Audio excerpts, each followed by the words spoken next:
coordinators, and the faculty members of Electrical and Electronics Engineering, who is a backbone of our development and encourages all to reach more heights. Then we delightfully welcome our chief guest, Mr. C.A. John Paul, who is currently working as an assistant professor in the field of informative science and engineering. He is such an enthusiastic, dedicated, and motivational person for so many students and faculties. His teaching experience made him to be achievable and guiding everyone with his knowledgeable values. He did 11 publications, which includes fuzzy representational structures for trend-based analysis of time series, clustering, and classification, published recently, and so on. His recent fields includes development and research in banking technology, and also visited University of Stuttgart, Germany as a part of his project, and has recently submitted his thesis as a research scholar. His whole journey teaches us new learnings and a great platform to gain more knowledge. Adding to it, he also attended more conferences, including IEEE International Conference, to present his projects and got more appreciation. His motivation and abilities made us to keep learning more from him. We hope that his teaching experience and skillful approach together will help us to build our knowledge. Last but not the least, I would welcome all the faculties on this occasion. Once again, I welcome you all. We are most delightfully welcome you to join us today, sir. Now the session is handed over to the resource person. Thanks. Thank you, madam. Thank you for your nice introduction. So, actually, I was joined a little bit late. There was some technical problem. Anyway, fine. So, once again, good afternoon to all. So, before starting the topics or sessions, I would like to thank the organizers of this FTP, uh, and thanking for you to inviting me for your for your PDF, uh, for delivering a session. Um, Fine. So my topic. So before that, I will share my PPT. So just give a response whether you are able to see the PPT or not.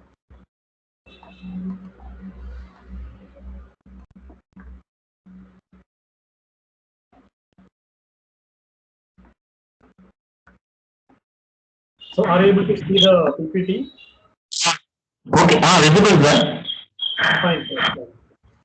Okay. So my agenda about this session is that I will give you an introduction about time series, particularly the way which I have did my research. Even though I am not from an electrical engineering background, most of the data sets which I have used or the mode of working which I have worked in my during my research at National Institute of Technology Trichy, and a part of my project I was doing abroad also. So most of the data sets which I have used have come from the electrical domain. So it's not that I'm not connected to electrical domain, but whatever comes in the last will be the data. So the data that came from the electrical domain only I have used so much, and so many intuitions I got from that. And apart from that, it is one of the most important branch in computer science as well as in electrical engineering, where this time series data that they have used for various analysis purposes. So throughout this session, I will give you an introduction about this time series data and how you can process it, and in connection with the machine learning. So all of you know that machine learning, you cannot avoid machine learning in your areas. So I don't know how much you are aware of that machine learning algorithms and all, but I'll be diverting you through machine learning and time series data and the basics of this time series data, how you can start analyzing that time series data, then what all things that you can capture from the time series data, and some basic Python programming packages. So this Python programming packages will help you to analyze your data in a proper way so that you can get so many intuitions from the data that you are using. Fine. So coming to the topic, time series, everywhere you can see the data in the form of time series. If you closely observe the data, whatever data that is happening in and around you, you can see a time frame in that. If you just take an example of the power productions, I'm just talking in terms of electrical engineering domain. The power production, the amount of electricity produced in kilowatt hour in every hour. If you record in every hour, that will become a time series data. Similarly, the phase currents X and Y, X, Y, Z, and phase currents that has been created, generated in every hour or every second, if you know, it will become time series data. So like that, if you record any data with the help of a time, that will become a time series data. And when we think about time series data, technically there are two types. So I'm not going into detail of this time series analysis, but I will give you an overview so that anybody who is interested in research, doing research in time series, can start with the research with that basic ideas. Fine. So this time series data, basically there are two types. One is a single attribute and multi-attribute values. So single attribute means just you are recording the time of one attribute. For example, one generator, you are going to record the time period or the power generated in every hour. You just need to record. For every hour, you have to record for every day. So if you record that time series data for 1 year or 2 years, that data will become huge. So that is a simple time series data. Other one is multivariate. That means first one is univariate, another one is multivariate. So multivariate means the same instrument. For example, if you are closely observing a generator, from the generator, so many parameters it will be varying in every hour. For example, the pressure or the voltage or current or something. If you observe it, if you note it down each and every time after 1 hour or 5 minutes or 10 minutes, if you note it down, that will become multivariate time series data. The multivariate means you are recording the time of one object of 3 properties or 4 properties or n number of properties. So this is the very basic categorization of time series data. So analysis of time series data in univariate way and multivariate way is different. So because you cannot treat the multivariate time series as if a univariate time series. Why means you have to consider the 3 features or more n features at the same time. So a thought process also has to be included in this analysis of this type of time series. So wherever you look, you can see time series data.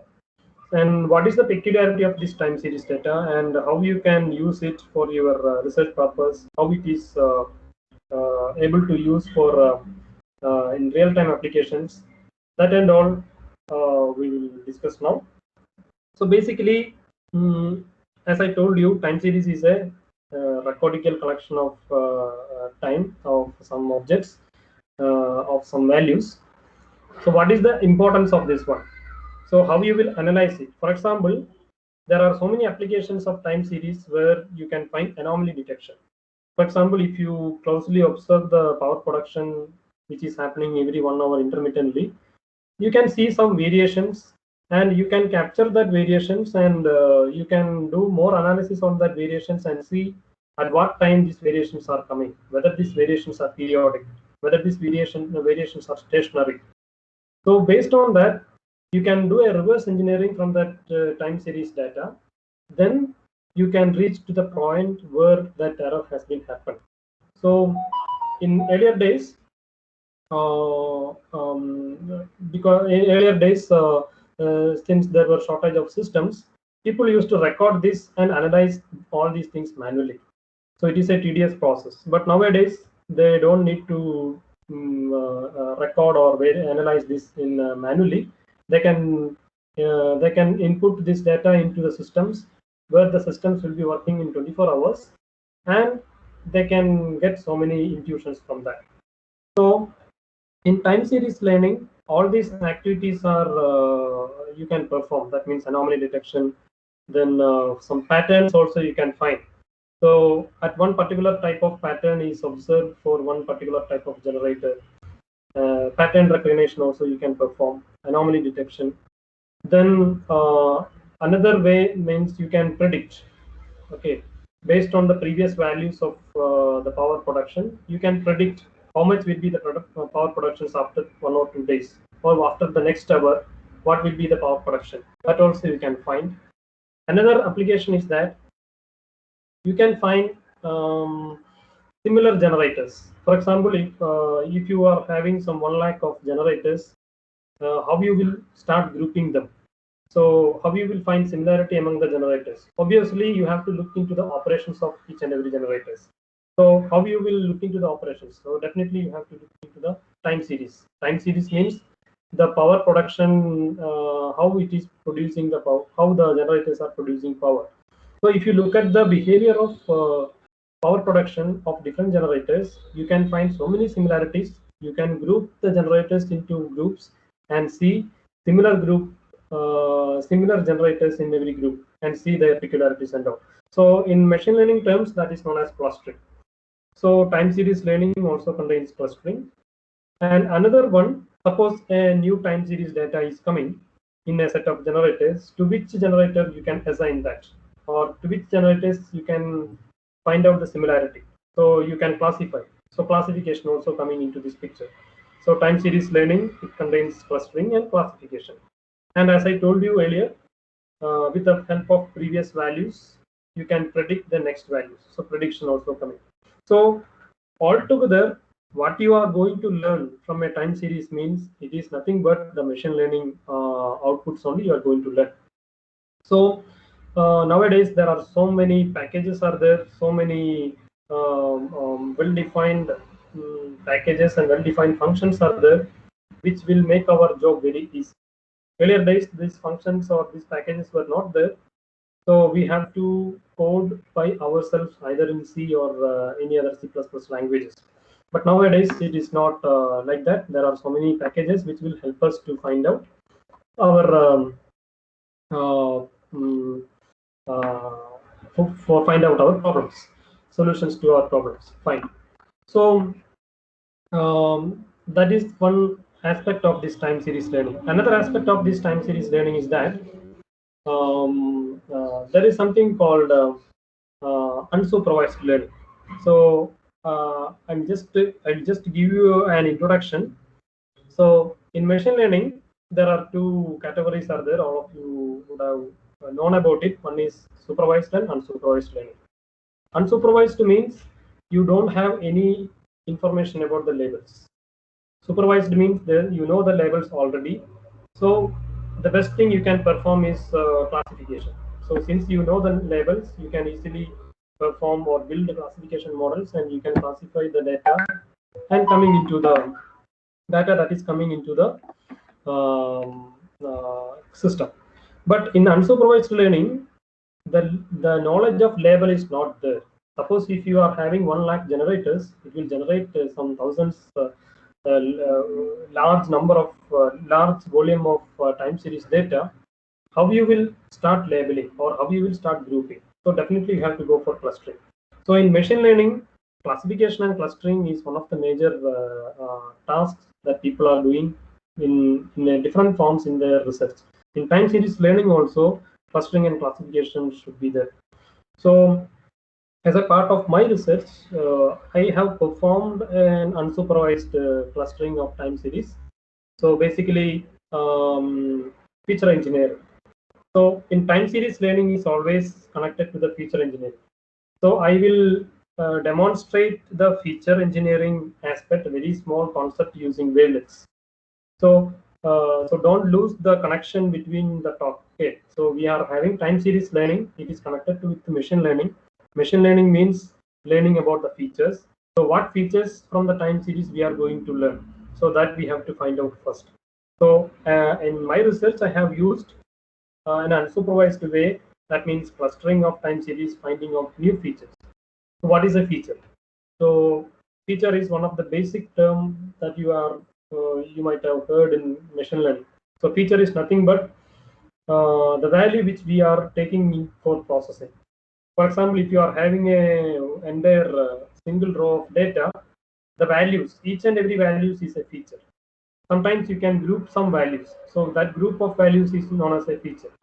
So which is the efficient feature will give you the result for that machine learning algorithm. So that is the matters. That is the one that matters. You can develop your own features, but that feature should match with that real-time life by classifications or clustering or something. That means when you develop a feature for a real-time data, the real answer should be equal to the answer that you got by your feature. Then only you can tell that your features are very good. Otherwise, there will be some errors and that features cannot be used, or that mode of feature engineering is not at all applicable in your area. So in time series learning, the very first thing is you have to identify features. So how can you identify features? So just take an example of power production in various generators. In power production, you can see a set of values. For example, I'm going to take the power production from every hour for a period of 1 year. So I'm having each row will be having a date, will be having today's date, starting hour at 12 a.m. So that is the starting hour 00 a.m. and next one at 1 o'clock one value will be there, 2 o'clock one value will be there. So likewise 24 hours one value will be there for one day. Like that 30 days in a month, like that 12 months you are going to record. So when you start analyzing this time series data, you will have one row of record and it contains 24 values. And how you are going to interpret that values. So that interpretation, first you have to convert into features. Features means either you can take single values, or you can take a group of values, or you can take a segments. And when you develop the features, that features should be connected to the real application or real object that you are using. For example, if the generator is having a pattern, that means after 5 hours it is coming down, after next 5 hours it is going up. So that features or properties also has to be included in developing the features. So feature engineering is the very first step in time series learning. So how you can study the features? So for that only, the entire session, today's session is devoted.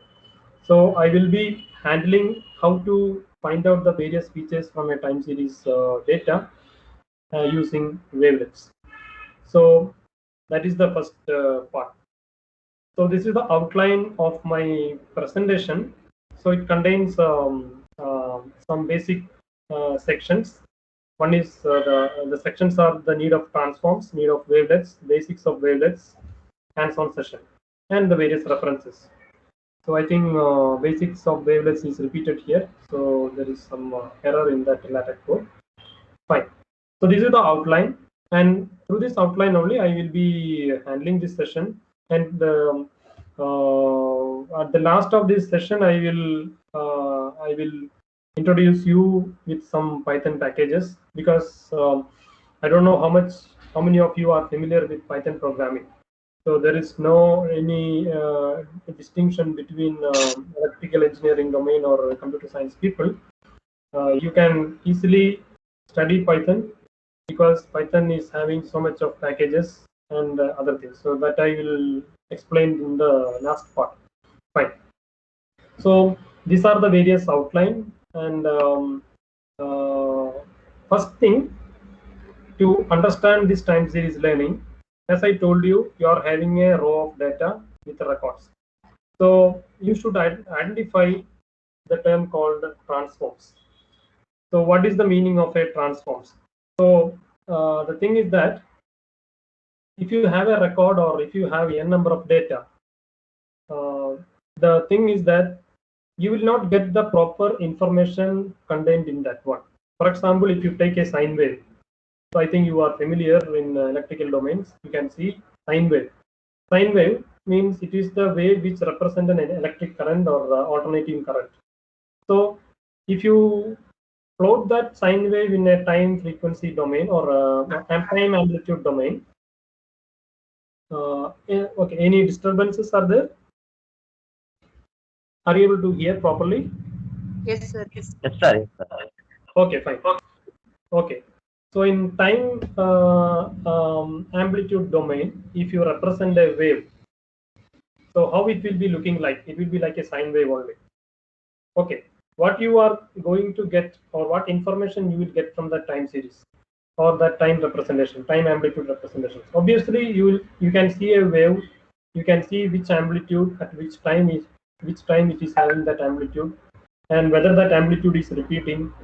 All this information only you will be getting. But the problem is that we are not satisfied with that information from that. So how can you do that, or how can you use that? So that's why I think most of you have used the Fourier transforms. So in Fourier transforms, what it will do, it will convert the time series into the time amplitude domain into the frequency domain. So that is known as transforms. So why we need the transforms means, in our signals we don't have much information. So there are so many hidden informations are there, and these hidden informations will be helping us to find out so many analysis, and finally we can predict so many things based on the object or based on the behavior of the object. All these things we can predict. Simply, if you are just looking into the time amplitude domain representation, we will not get much information. So definitely we have to use transforms. So in mathematical way, transforms means applying any signal or any other equations into the existing signal, it will convert into another form where so many properties you can find visible. You can visible so many properties. So usually when we think about a time series, simply a time series means it's a raw signal. All the properties are mixed and we will not get much information from that.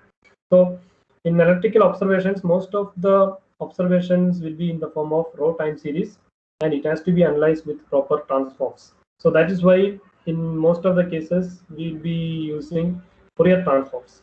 So in Fourier transforms, yeah. So this is one example. So in Fourier transforms, what it will do, we can get the frequency part. So why you are concentrating on frequency? So why you are concentrating on frequency is that simply if you see a wave, you cannot identify what is the nature of the wave. So if you look at these three types of waves I have given here, simply if you looking at that waves, the first wave, you can tell that okay, it is having a low frequency. If you look at the wave which is located in the middle one, it is having okay, slightly higher frequency. If you look at the last wave, you can see it is having high frequency.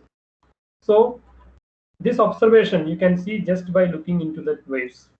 Okay, so that is the advantage of this frequency domain. So in frequency domain, you can identify frequencies at what time particular frequency is there. All the details you will be getting. And further, if you go and analyze that one, you can get so many other properties also. That's why definitely people are using the Fourier transform. So if you look at this Fourier transform, I can just show you an example of this Fourier transform. So if you look at the first wave, Fourier transform will be giving the frequency part. So what all frequencies are there in that wave? So if you look at the first wave, this is the first Fourier transform of the first wave. So you can see that there is a spike value at one point, and the same spike value is located at another 5 point. So you can see the x-axis is the frequency and y-axis is amplitude. Okay, so at one particular point, you can see the frequencies.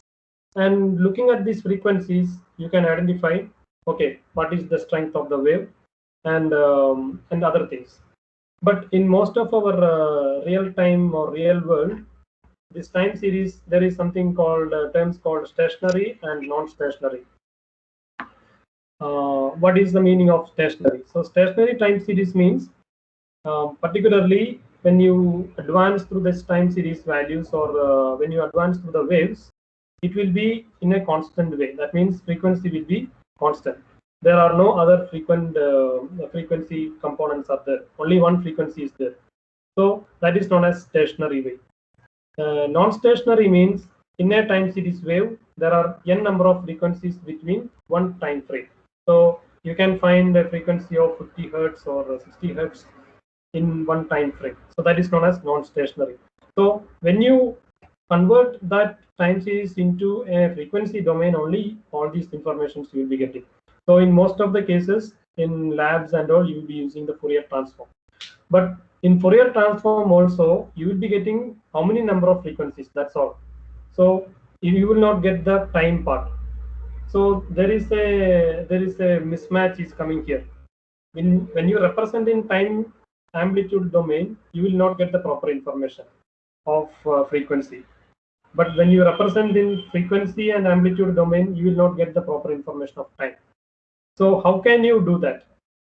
Or how can you get this both information properly in one way? So that is the way, that is the one we are going to discuss today. So simply you can just think today's session is based on time series and time series transformation from time domain into frequency domain. But when you convert from time domain into frequency domain, you cannot get the details of time. Similarly, when you are in time domain, you will not get the details of frequency. So how you can match this, or how you can enable this to accept or to get both these details at the same time? So there is one basic principle written by Werner Heisenberg, that is known as uncertainty principle.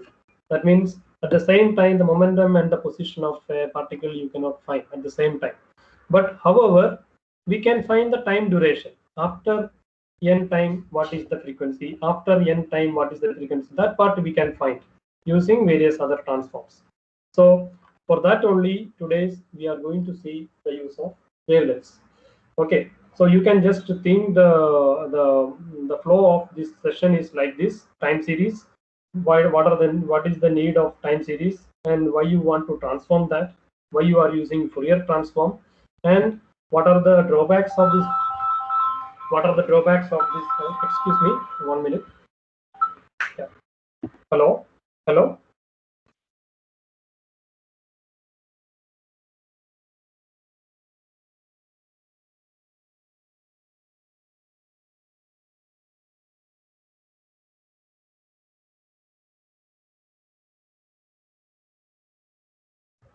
Yeah, actually there was a call. I will 1 minute.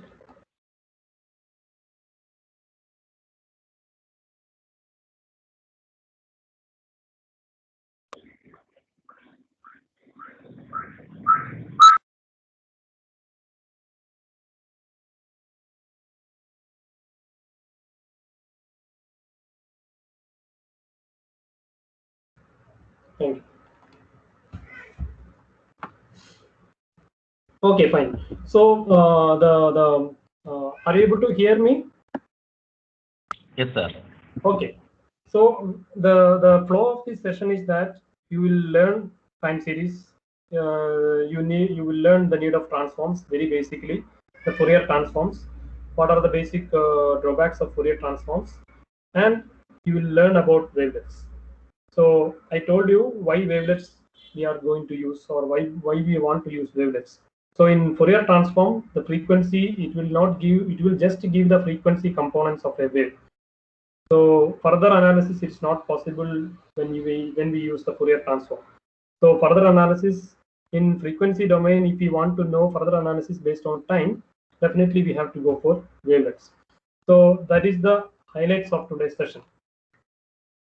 Okay. So coming into the frequency domain, where this frequency domain thing can be used. So frequency domain can be used in various applications. For example, if you think about ECG, you can see the ECG is a waves, a frequency domain wave, where you can see the waves changing the frequency. So you can analyze that wave and tell that whether your heart is working in a normal way, or some variations are there in the heartbeat, or the functions of heartbeat is having some problem. All these things you can analyze. So frequency domain representation of waves are very much important in various applications. Similarly, in electrical power stations, as I told you, they used to record the operations of each and every generators, the different types of machines, AC machines, DC machines that you used to run. You can record the various properties or values of parameters. Then you can observe it in under the time. Similarly, when we think about in real life, the precipitation, the amount of precipitation in a region. Similarly, if you think about stock exchange, what is the stocks of each and every companies changing every day. Everywhere, if you look at, you can see time series in your real life. So time series analysis is one of the most important part of the research, and it has to be always be complemented, or it has to be always be attached with machine learning, so that you can come with so much of intuitions and the decision output from the time series. So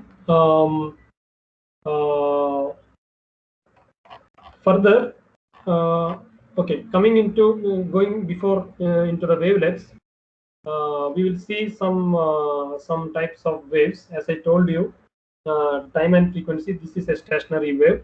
As I told you, there are two types of waves: stationary and non-stationary.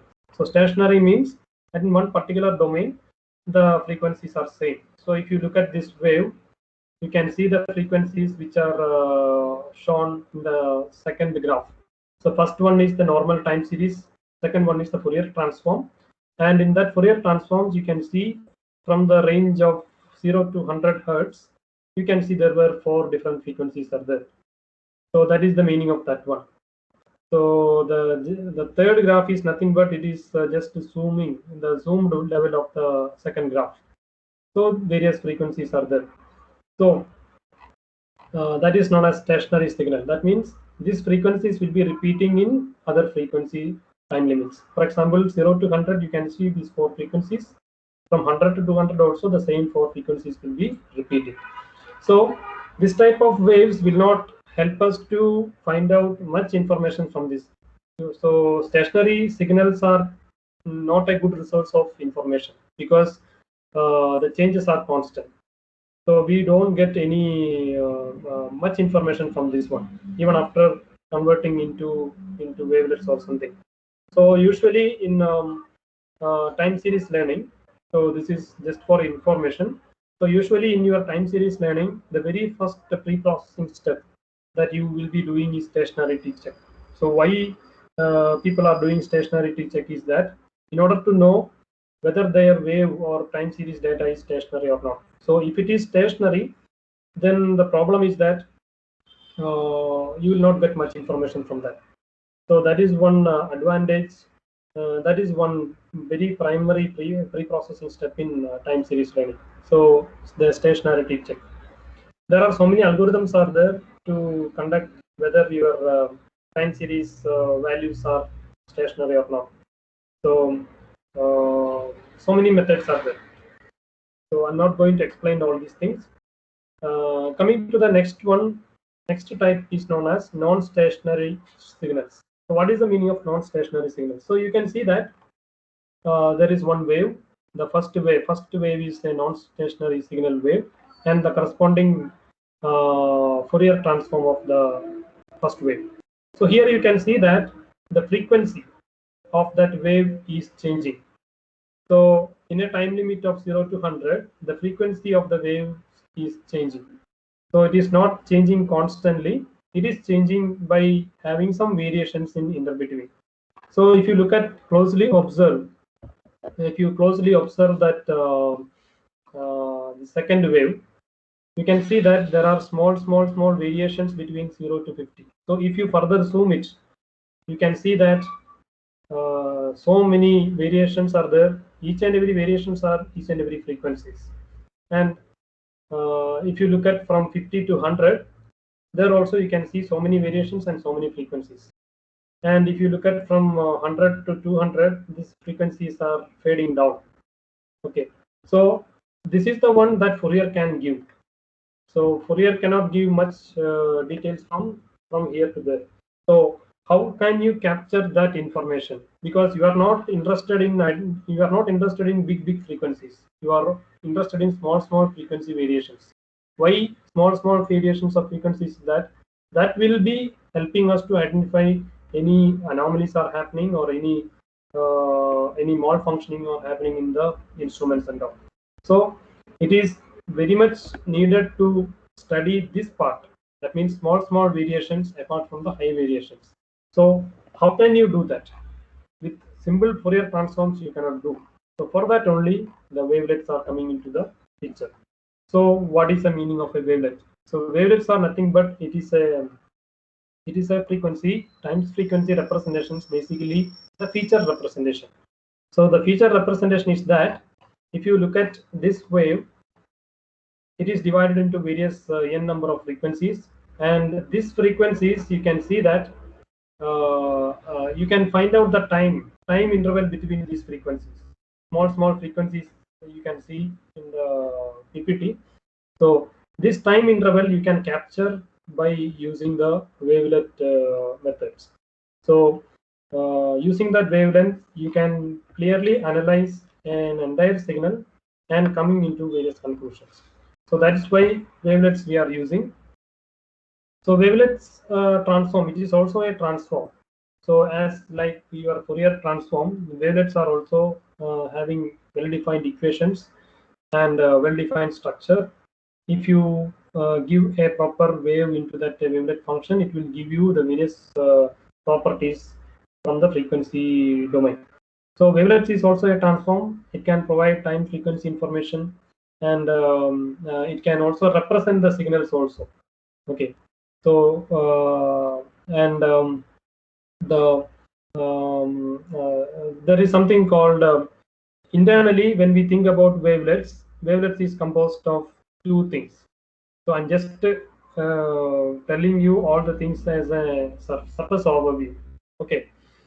So wavelets are nothing but they are transforms like Fourier transforms. They are having well-defined equations, and two major things are there for a wavelet equations. One is the high pass filters or high frequency filters, and another one is low pass filters or low frequency filters.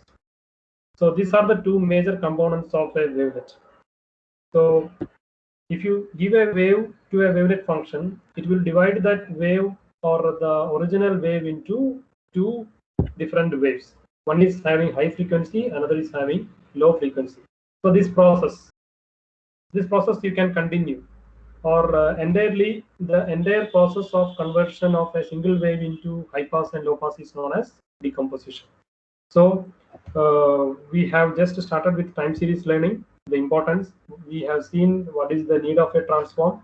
Then we have seen the importance of Fourier transform and the drawbacks of this Fourier transform.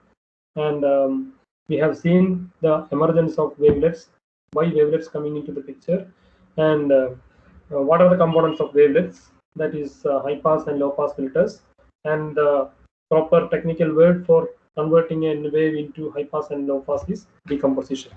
So in our method, in our session, we will see how we can divide a wave into the corresponding features, low pass and high pass, and what are the various functions we can use, what are the various wavelet functions we can use. All these things we are going to study. So this is just an example of the inner working of a wavelet function. So you can see that there is a wave. That wave is called S. You can tell that it is a wave called S, and that S is given to a high pass filter. So I think you are aware of filters. So there are n number of filters in electrical engineering or electronics or something. And they are combinations of various diodes. So what are the filters? What is the major functionality of filter is that if you give a wave, a signal, that filters will give you the part of that wave which matches with that filter properties.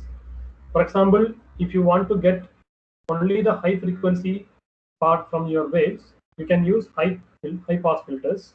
Similarly, if you want to record the low pass areas or low frequency areas of a wave, you can use low pass filters. So these are various diode combinations, So the output will be getting as a high frequency part and low frequency part. So a single wave.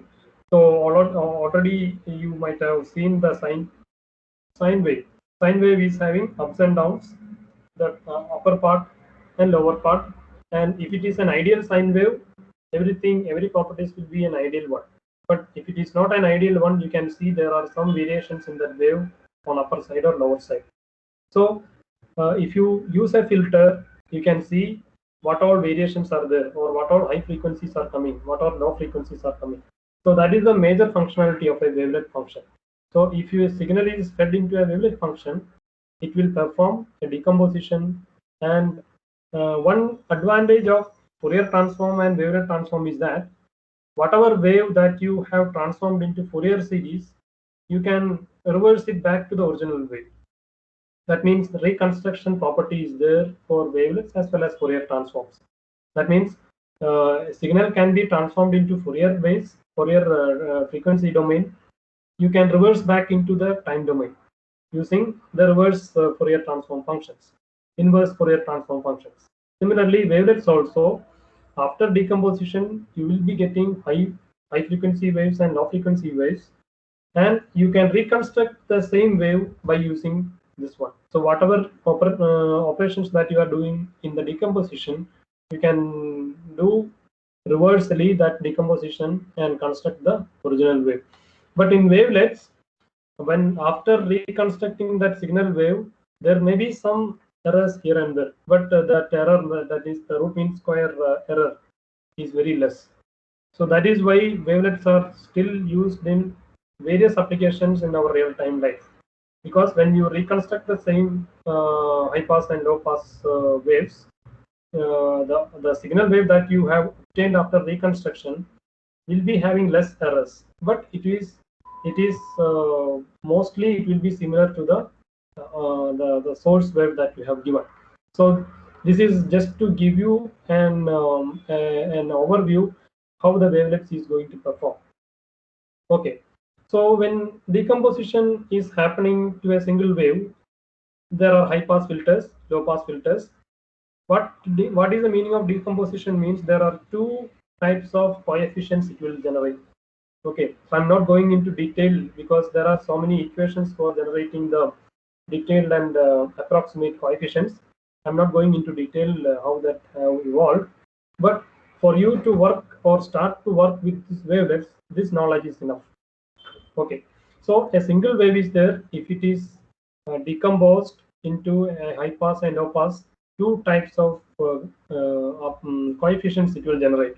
First one is approximation coefficients, another one is detailed coefficients. So with the help of this approximation and detailed coefficients, you can reconstruct that same wave. So whenever a wavelet function is working, definitely you will be getting approximation coefficients and detailed coefficients. For example, if you are having some 8 values, 8 time series values, when you transform into the approximation and coefficient in this one, the second layer will be having only 4 values. If you give the 4 values, you will be getting 2 values. So likewise, whatever decompositions you can perform, that can be performed in a GP, that means geometric progression way. So this is just an example. These are the signal waves, these are the filters, low pass and high pass. The low pass will be giving the approximation coefficients, high pass will be giving the detailed coefficients. So that's what, if you look at much more complex wavelet decomposition, you can see that there is one signal wave is there. This signal wave is divided into the first level approximation and detailed coefficients. So if you are having 8 values, maybe these 4 values in the first level will be the approximation coefficients. The next values will be detailed one. Again, that detailed and coefficient you can again pass into the filters. You will be getting one more set of coefficient, approximation coefficient and detailed coefficients. Likewise, you can have n levels of decomposition. So that is why I told you, if you look at this picture, for getting inner details about inner frequencies, definitely you have to do so much of decomposition, because maybe the first level of decomposition you will be getting only the frequencies at one particular level. Second level decomposition, you may be getting the frequencies, details of frequencies, and maybe somewhere here. So based on the nature of applications and based on the nature of values of the wave, you have to decide how many decompositions that you have to perform. So that is the basic thing when you are using that you have to keep it in your mind when you are using wavelets. How many levels of decompositions is required to analyze your wave properly? So what all things that you have to keep it in your mind is, first you have to identify what is the structure of the wave. So first you have to observe. So if you have a basic domain knowledge about the sine wave or Fourier transforms, that will be helping you to identify the structure of the wave. After getting the structure of the wave, what you have to do, you have to decompose it. So how many levels you have to decompose, or what wavelet function that you have to use. So these are the various steps that you have to generate in your mind automatically. Otherwise, you can use some random wavelet functions, you will be getting some answer, you will not able to analyze it. So the very first step that you have to keep it in your mind when you are start doing with wavelet processing is that you have to identify the structure of the wave. You have to see how much levels of decomposition you have to perform, what wavelet function you have to perform. So there are n number of functions are there in wavelets. So I will tell you that. So before that, I'll just show you how the reconstructions are going on. So here you can see that a signal wave is divided into 3 levels. So first level is containing an approximation coefficient A1, detailed is D1. Similarly, A2 and D2, A3 and D3. So what you have to do here means every approximation coefficient is a combination of approximation coefficient and detailed coefficients of the subsequent level. So here A2 is the A2 you will be getting as A2, you will be getting as A3 plus D3. Similarly, after getting A2, you will be using D2 to find A1. Similarly, after finding A1, you can find the main signal wave. So while reconstructing, as I told you in the very one of the slides, I told you, while reconstructing this signal, you may encounter with small errors, but that errors are very less in terms of signal waves. So you can accept that one, and this part also you can perform using decomposition.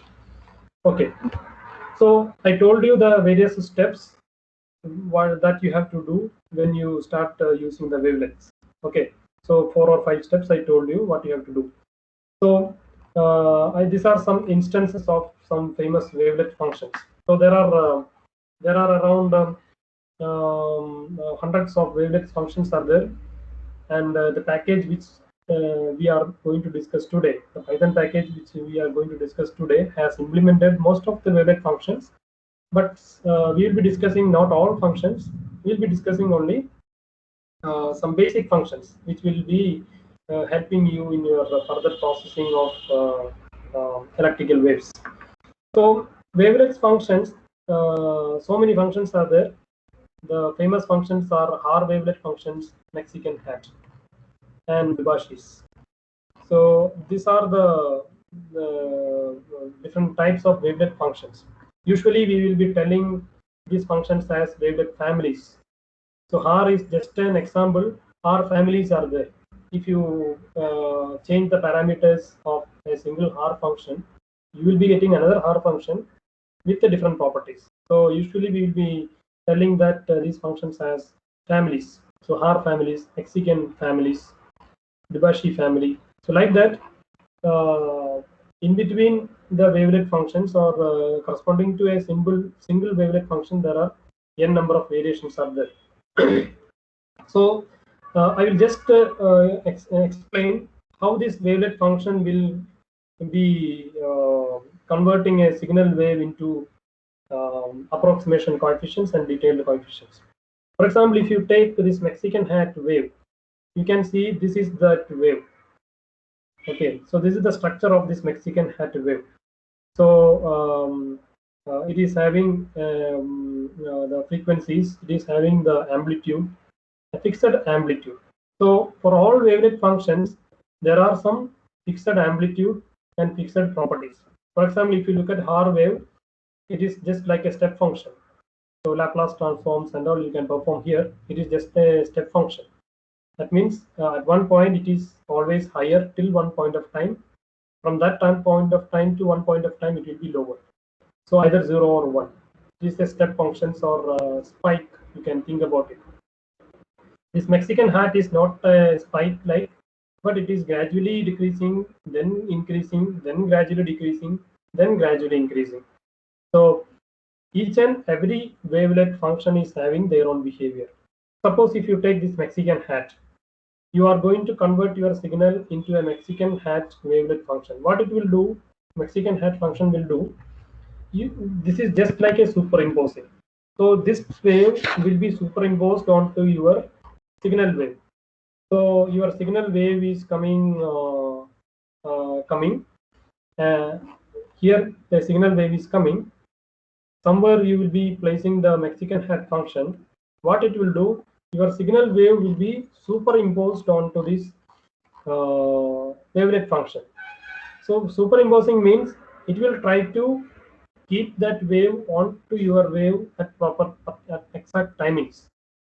So when you keep like that, or when you superimpose, what will happen means whichever part of the signal wave similar to this Mexican hat wave, that means lower part or upper part or gradual increasing part or gradual decreasing part, whichever part of that wave is similar, that part only will be passing through this Mexican hat. Rest all others will be striked out.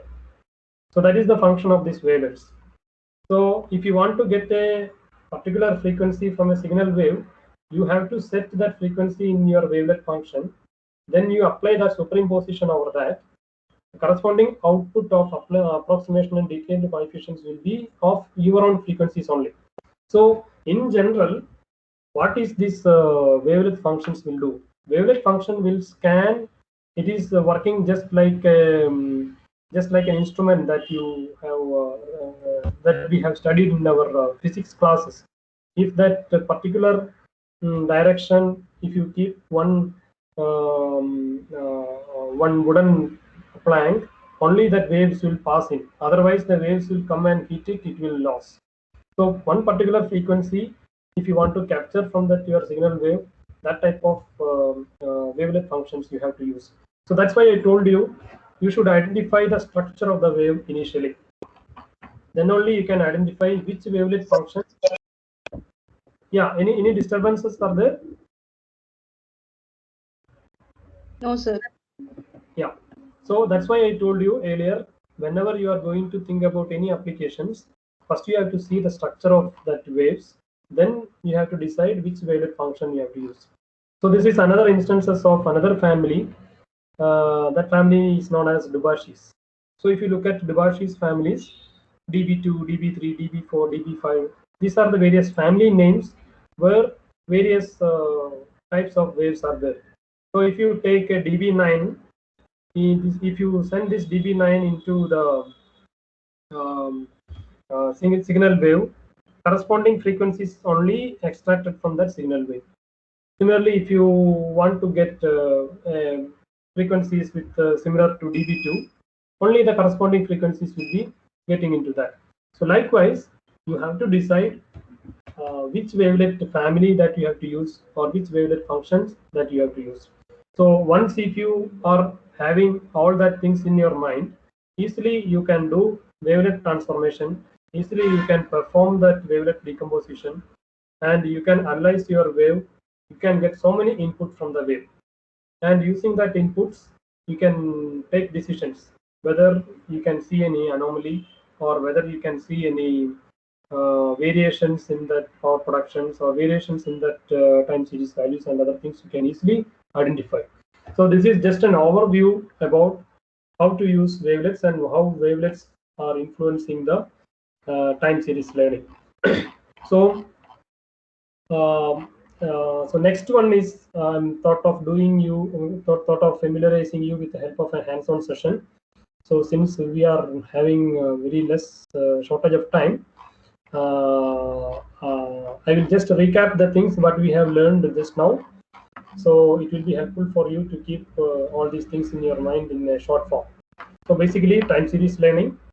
So it is always attached to the machine learning. Two types of learnings are there: unsupervised and supervised. Unsupervised means no label is there, so you have to perform grouping first. That means in terms of time machine learning, you have to perform clustering. And in supervised learning, labels are there, so no need of having clustering. You can go for classification. And another type of learning method is prediction. So with the help of historic values of time series, you can predict what can be the values after 5 hours, or what can be the values of next hour or next year, that you can predict. So in times in machine learning domain, we used to say that that type of learning is known as regression. So many equations are there: logistic regression, linear regressions you can use for prediction. So these three types of learning can be applied for time series. Then we have learned about the importance of time domain and frequency domain. In time domain, you can get only the information about time and amplitude, but you will not get the information about frequencies. But in most of our real time, we are always interested with frequencies, because frequencies can give so much of information. That means how much frequent a wave come, or how much frequent a person is coming into one place, or how much frequent one bus is going. So frequency domain is one of the most important part in in electrical analysis. So two types of things. One is time domain, frequency domain. So frequency domain usually we used to get by using various transforms. So most familiar transforms that we use is Fourier transform. So Fourier transform will convert the time domain into the frequency domain, where it will give what are the frequencies existing in that wave. So apart from that frequencies, it will not give any other things. So if you want to get some time component from that frequency, you cannot do, because uncertainty principle is there. So how to get the details of time, or how to get inner details of frequency domain? Definitely we have to decompose that wave. So for decomposing that wave, you are going to use wavelet functions. So what are the various wavelet functions? So many families of various wavelet functions are there. So whatever may be the wavelet function, there are two components for a wavelet functions. The first one is high pass decomposition and low pass decomposition. And that values that you got from high pass and low pass can be used for reconstructing the same wave. And when you reconstruct that wave, there may be small errors, but it is mostly similar to that one. And we have seen various examples of wavelet functions, and two coefficients we have seen, and various levels. What is the meaning of level, and what are the very basic steps that you have to follow when you start using wavelets? All these things we have seen. So now we will see the demonstration of the Python packages. So I don't know how many of you are familiar with Linux based systems, because I have done all that hands-on session using Linux based systems only. Okay, fine. Anyway, I will just give you an introduction how to start with the package. So in today's session, we will familiarize two packages. So one is for time series learning, exclusively for time series learning. Another one is for wavelets, how to use wavelets, or how to use wavelet functions properly, and what all things we can get by passing a wave into the wavelet functions, all these things. So for that, two packages are there. For wavelet function in Python, five wavelet package is there. So it is one of the standard package developed by the Python community. Another package is time series learning. So another package is tslearn. this TS-Learn package is always connected with machine learning, so that directly you can use machine learning algorithms and machine learning feature extractions. All these activities you can perform directly onto a machine learning, directly onto a time series values. So you don't need to have much pre-processing. If you are going to do in a raw form without using all these packages, it will be very tedious process. So these two packages we are going to see in uh, today's session. Fine. So shall I directly move on to the hands-on, or so I think all of you are at least you have familiar, at least you have seen any programming prerequisites are there. Shall I need to tell?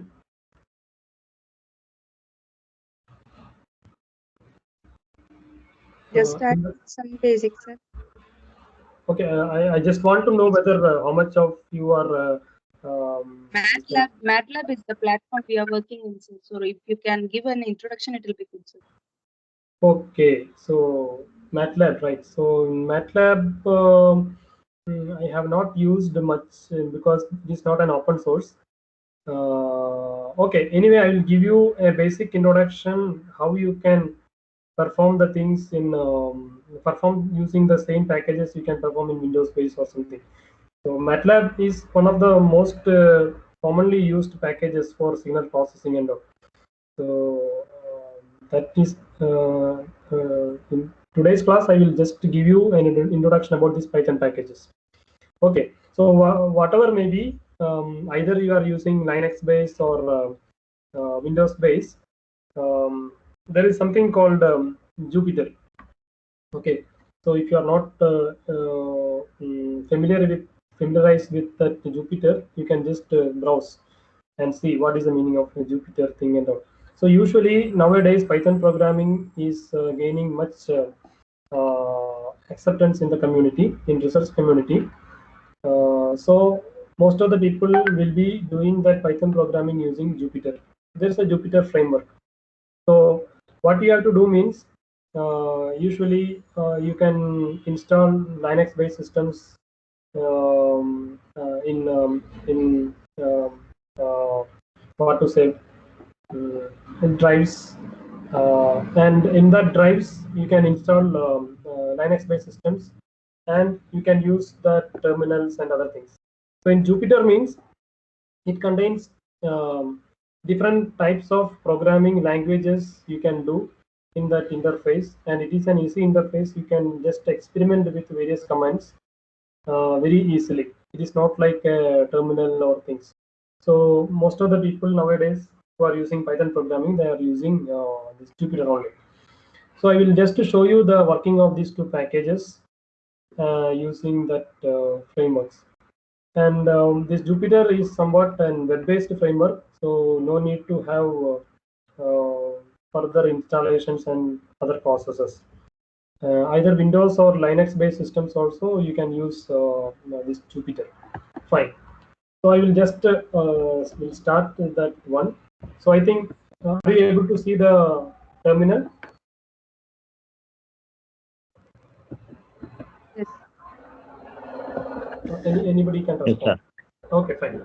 So usually in Linux-based or in Windows-based systems, you can see there is a command prompt, and once if you go into that command prompt, then you can start doing your experiments. So in Linux-based systems also, there is something called environments. So this is common to all people, not only Linux people or Windows people. Whenever you install anything, the previously installed packages in your system should not be get affected. So people have come with environments. That means if you are going to do one particular project, you can create an environment, and in that environment you can install whatever softwares you need. So nowadays there is something called Docker systems are there. So maybe you are not familiar with that one, but if you try to explore that, it will be very much useful for you for your projects. So Docker systems are there. What is the meaning of Docker systems? Means if you are going to do a project, you can install a Docker system, and in that Docker systems you install whatever software you need. So it won't go. It will not affect the other softwares that you install in your system. So likewise, in this Linux-based environment, so many environments you can create. So I have created an environment, and that environment name is Py3 kernel. In that environment only, I started using Jupyter or Python programming or whatever research projects. So it is not going to affect whatever things installed in my natural login. Fine. So I have just now logged into the environment.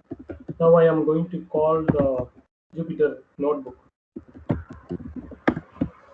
So well-defined installation of this one is there in Windows as well as in Linux-based systems. So you just have a look into that, so that it will be more helpful for you, because so many difficulties when using MATLAB you can overcome with Python packages. One thing is that MATLAB is somewhat heavy. So when you install MATLAB in your Windows-based systems, if your Windows-based systems is not having much memory or other properties, it is going to hang. I think you might have noticed. So the same functionalities you can easily do by using Python packages. So apart from exploring MATLAB, you can also explore Python packages. So it will be an added advantage and added skill that you can develop. Fine. So so once if you install Jupyter properly in your system, you can log in through the method which I have shown just now, and automatically it will call the browser. Okay.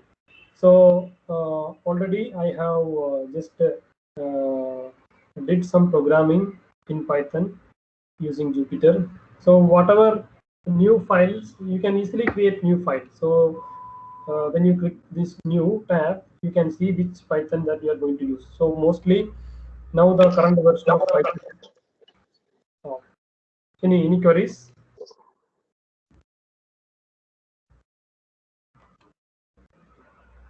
Okay.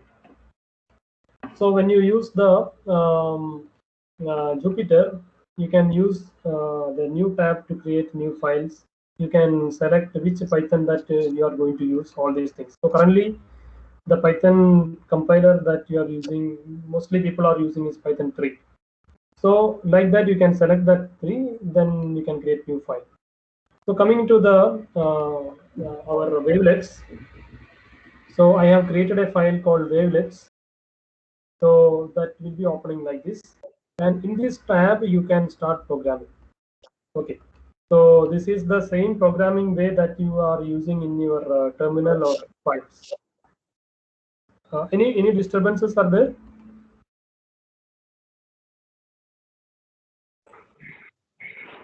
No, sir. Okay.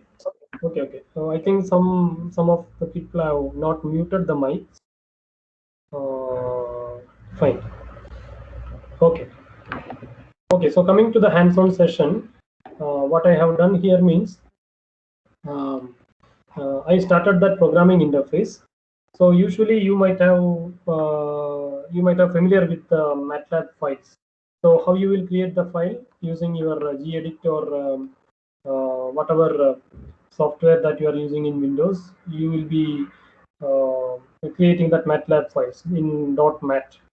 So likewise, you can create Python files also. So the same code you can copy paste from here. You can put it in that file and you can run it. But the advantage of using this Jupyter is that then and there you can run each and every code. So that is the basic advantage of this Jupyter. For example, if you import a package, you can easily see whether it is working properly or not. So if you are writing all the things in a file and compiling afterwards, you may end up with some error. You don't know whether you are properly imported the packages or not. So that is one advantage of this Jupyter. So even though you are not familiar, so please try to explore this one. which will be very much helpful for your projects, and which will make your work so easier instead of using MATLAB. Because long back, when I was studying, I used MATLAB for image processing during my MTech studies. But the problem is that it will be always hanging. I don't know. Maybe they would have rectified it, and so many problems were there.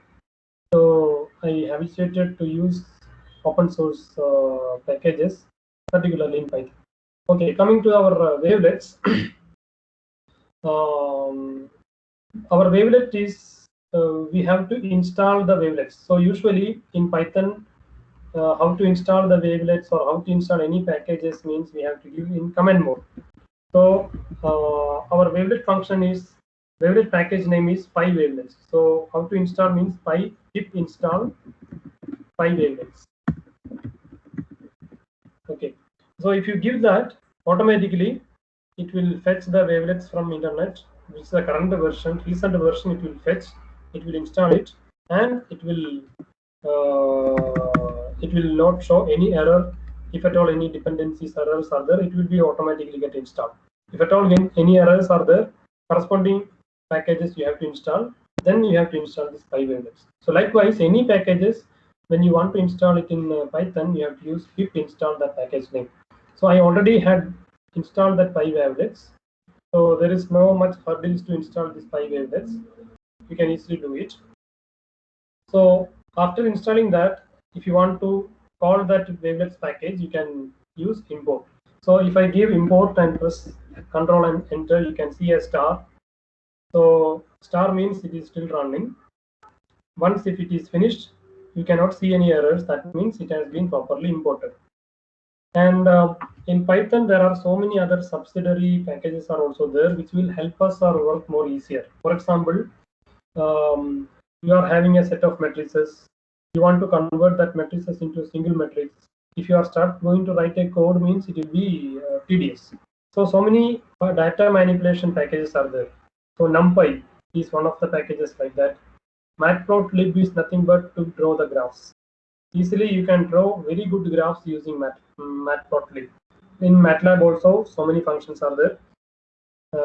In Python, Matplotlib is there. Not only NumPy, there is something called pandas.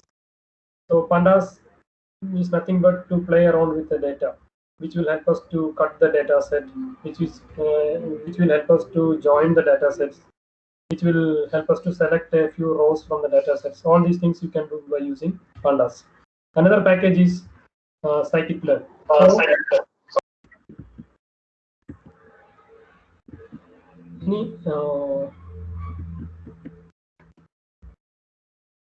Okay, fine.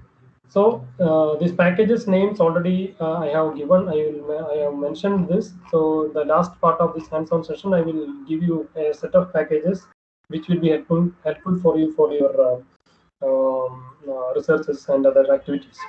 So here we have imported our PyWavelets, and we have imported one more function also. From the PyWavelet utils, we have imported subplot that I will explain later. Okay. So once after importing these PyWavelets, you want to see what are the wavelet functions. So what you have to do means you have to give PyWT families. And if you press Control and if you press the Shift and Enter, you will get to know what are the families. Likewise, you can have similar functions in your MATLAB also. So you can just relate it to that. So PyWT.families will give various wavelet functions. So here we are having R functions, Lubashis, symmetric functions, coefficients. So many other functions are there, Mexican hat. So n number of functions are there.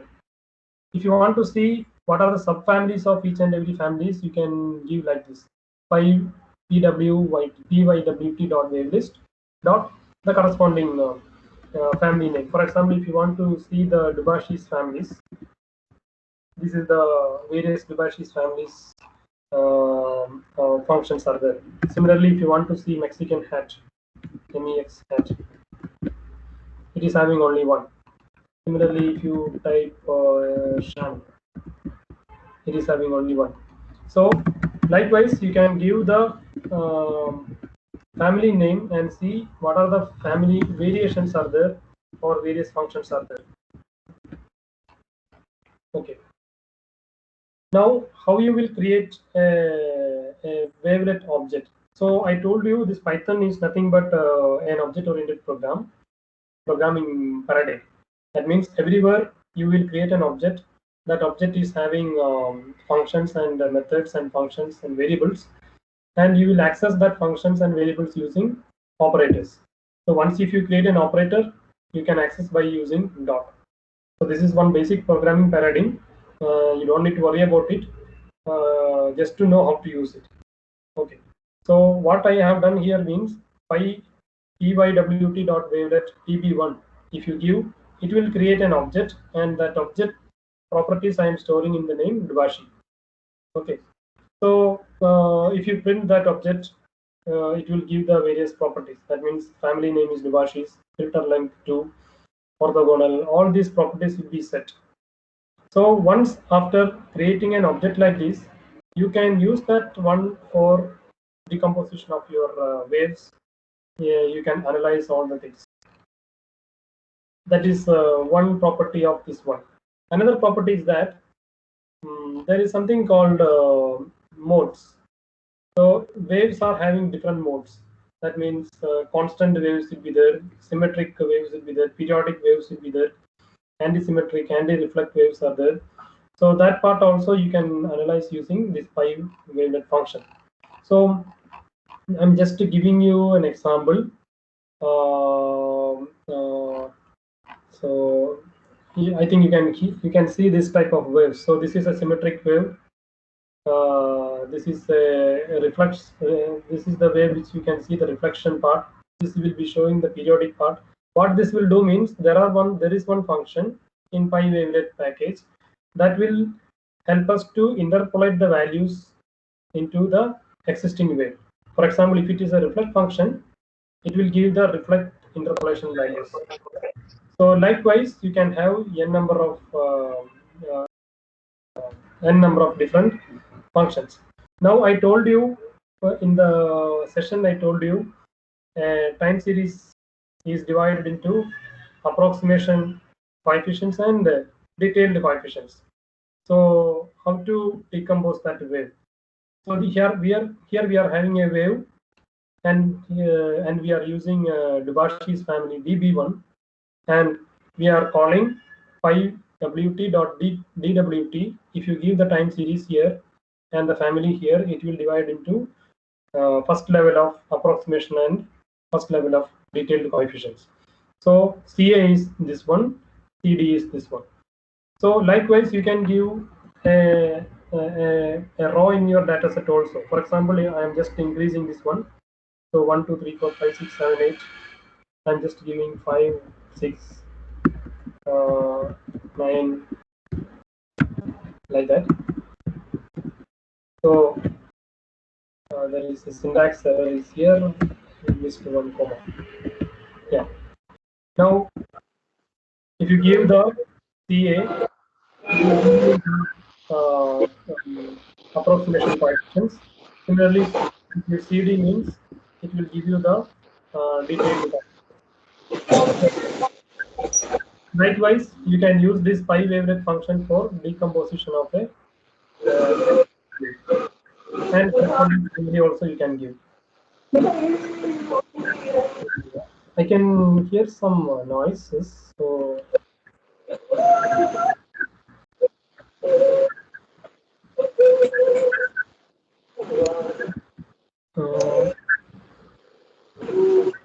hello.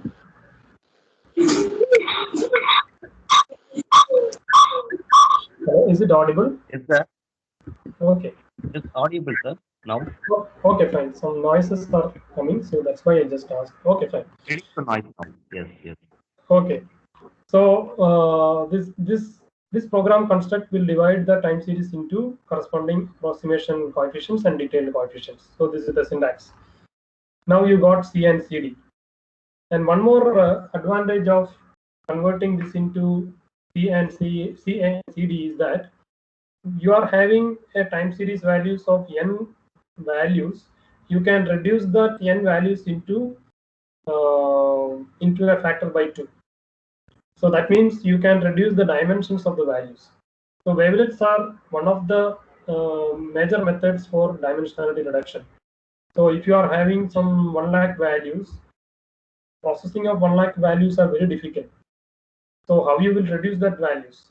So wavelet functions can be used, and the corresponding coefficients, that means approximation coefficients and detailed coefficients, can be used for further processing, so that you can use the reduced number of values by a factor of 2.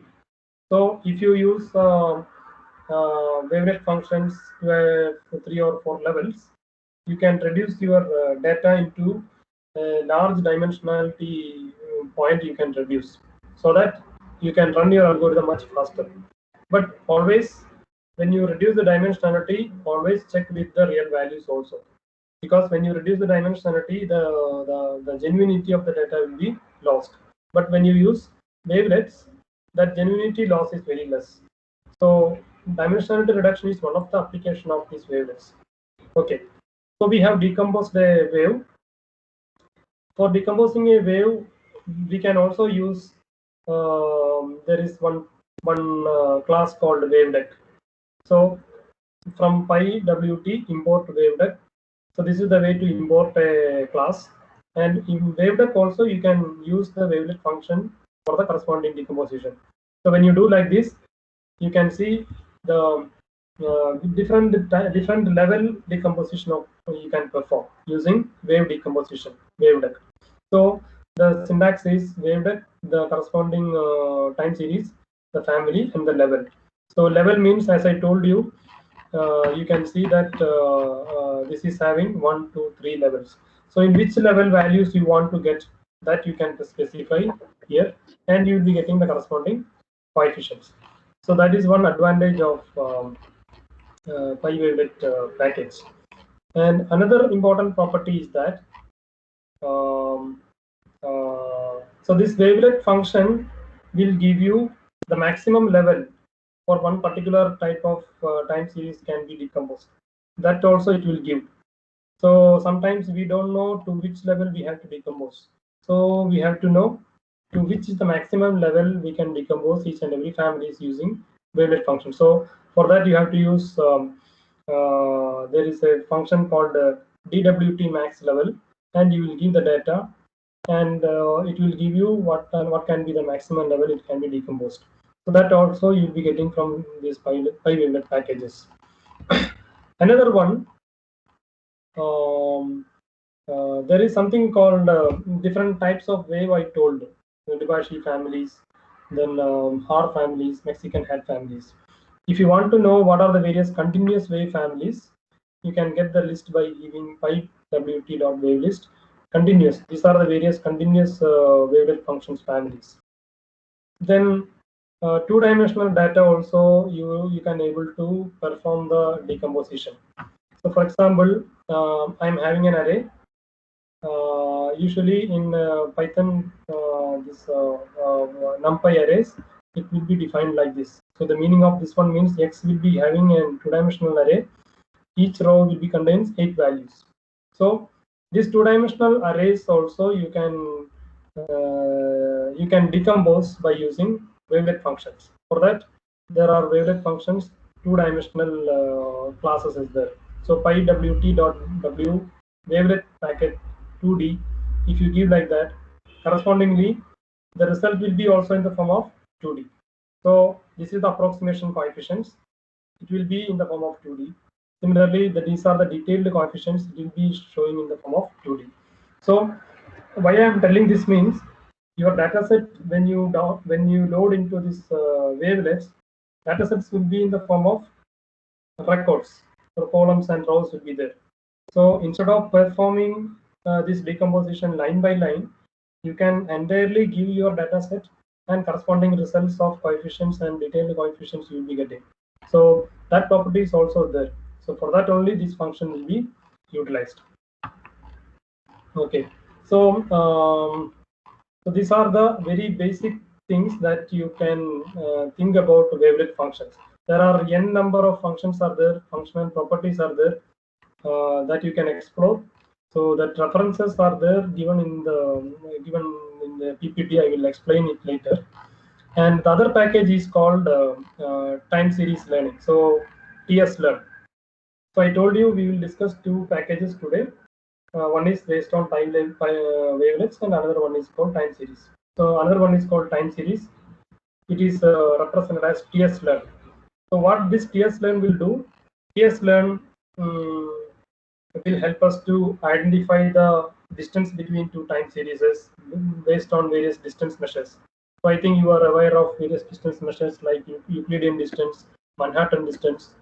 In time series, one typical type of distance measure is dynamic time wrapping. So using that dynamic time wrapping, so many algorithms you can find. So this dynamic time wrapping also is there in this time series TS Learn package. So if you give these two time series, for example, I imported this package and I defined two time series from this data set. So the data set I have loaded two data sets. One is training and testing. I extracted each and every rows. First row from the training, second row from the testing. I used that two data sets for finding the dynamic time wrapping distance. So this class is also there. You can give these two ways time series and you can get the time DW distance. Just maybe this will be new to you. This is just to get the DW distance of two time series values. Similarly, if you are having two time series, you can identify which is the optimal path. So I am just giving these two time series y1 and y and y1. You give this to function optimal path dtw underscore path. You give values. It will give you the optimal path. If you go through this optimal path, it is the shortest path between these two time series values. So this one is very much helpful for clustering time series values. Similarly, time series learning package contains clustering algorithms. Mostly, I think all of you are aware of k-means clustering. This is the basic symbol clustering. So you can use this k-means clustering for clustering a time series values. So for that, what I have done means I have just created a time series values in a two-dimensional row. So this is the first row, this is the second row. Likewise, a time series data I have created and I have named it as T. And apart from this one, I just extracted the last few part from this one and converted it as a test. So this is just for an example only. So what I have done means I created a time series and I just extracted a few from that time series and converted into some tests. Usually when you do researches and all, you have to perform 70:30 ratio training and testing. So that is the common standard. So this is just for the demonstration purpose. What I have done here means I just used the time series function in the time series learning package. So how to call that? So time series k-means I have to define the number of clusters, number of groups. I defined it and I'm using the matrix distance measure as dynamic time wrapping. Then if I perform this time series k-means, it will cluster it. It will cluster these time series values based on into 3 clusters. And that model will be created. That model will be stored under the variable called km. Then using that model, you can predict whether what are the labels. All these things you can predict. For example, after performing time series clustering on this time series data, I can see the labels. So first row is labeled into the second class, second row is labeled into the first class. Like that you can see. So this algorithm is there in this time series learning. So likewise, you can perform classification also. That's what I told you. Time series learning is always attached to the machine learning part. So clustering and classification also you can perform by using this time series learning package. Similarly, you can have n number of classifiers. So here support vector classifier. Here we are having k nearest neighbors classifiers. So many different types of classifiers are there. that you can use and see how it will be classifying the time series rows into the proper one. And another property of this time series learning package TS-Learn is that there is a well-defined set of data sets are there where you can get large number of time series data. So that data sets are known as UCR data sets. So you can just browse and see where you can get this one. So if you just type UCR dataset, automatically you will be directed to their web pages, and you can download large number of time series datasets. You can experiment over that. So advantage of this TS-Learn is that all the datasets mentioned in that UCR is already included in this time series learning package. So you just need to import that. What I have done here means I just imported one dataset called 2 patterns. So automatically you can download that 2 pattern. You can download that 2 pattern, and correspondingly you can arrange that 2 patterns into the training set, test set, and training values, training labels, and test labels. So just now I imported the 2 patterns, and if you want to see the training data, you can just type ex.train.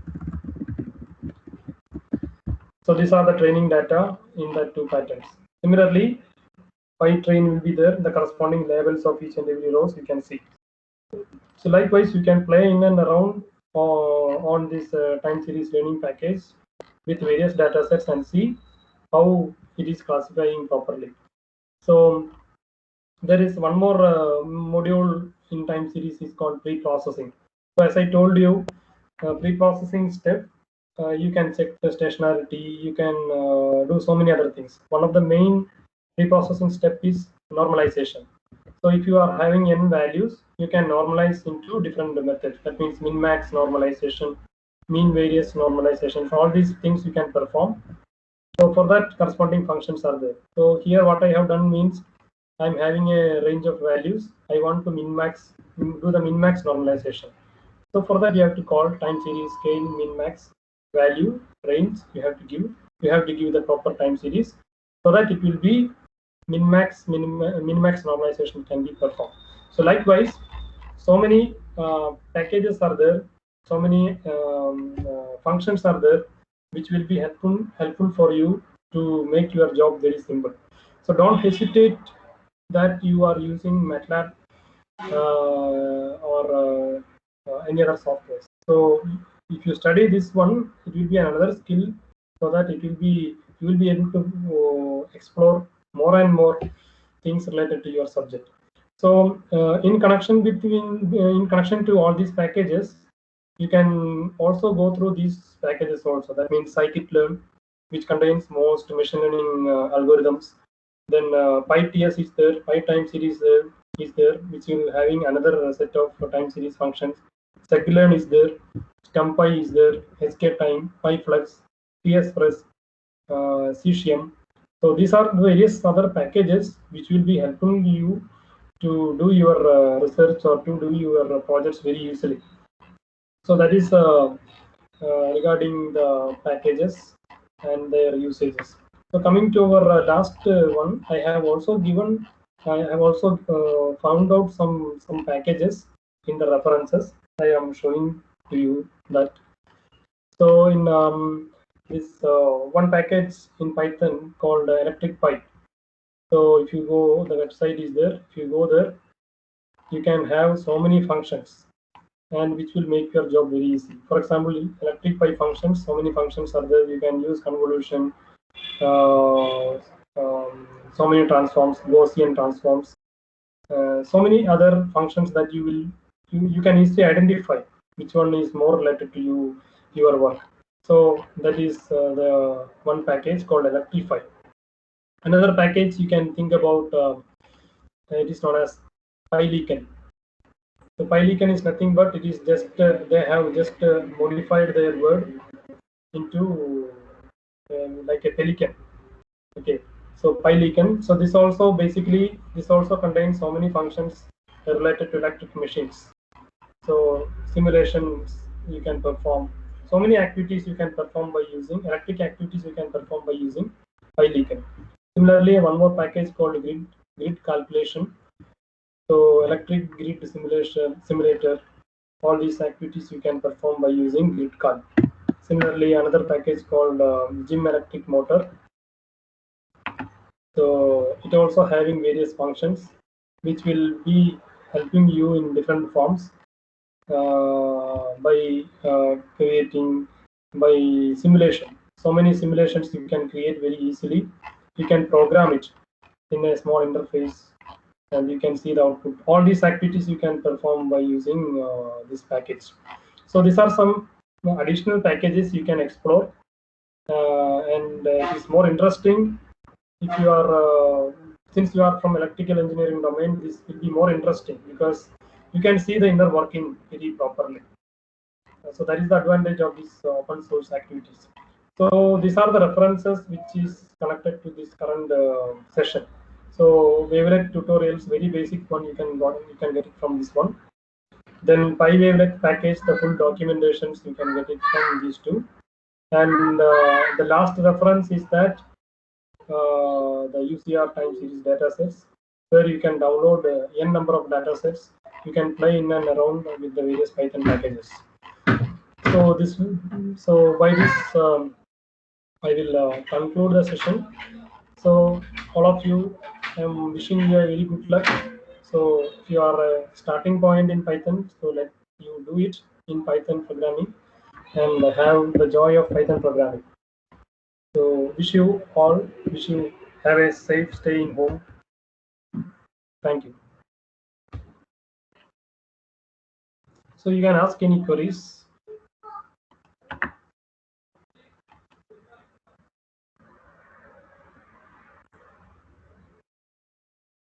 Any doubts regarding the installation of packages, you can ask.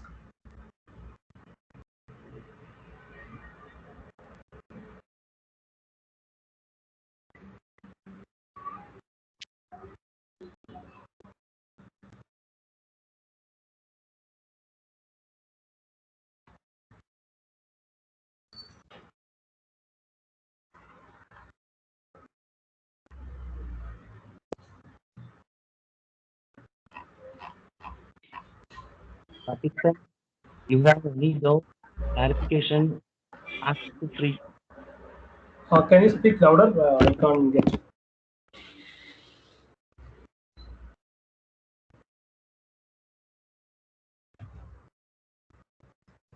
So basically, the research which I have done, I have used a data set which is having some 1,409 generators from Europe. So they have given a hourly power production values. So in my research, what I have done means I found out have to find out some new features from the time series to represent it and further going for unsupervised clustering. So that is the research which I have done, and that is the thesis which I have submitted recently.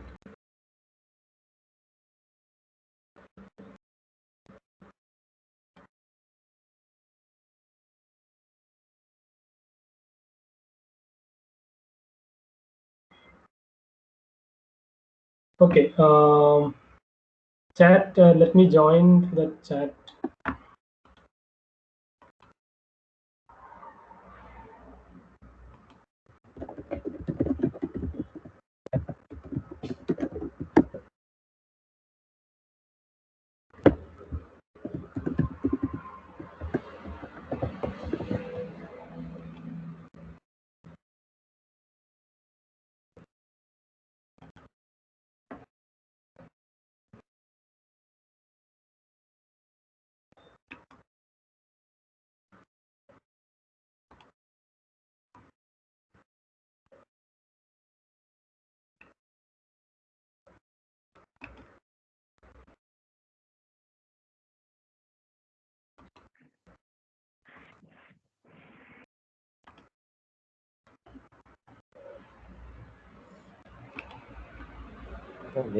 Thank you very much, sir. Presentation was very nice. A lot of half an hour. Great. Yeah, for the valuable time. Okay, thank you.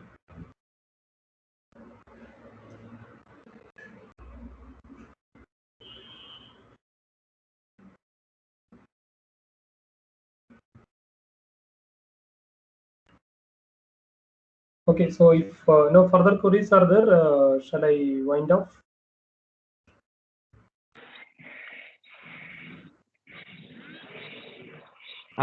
Yes, sir.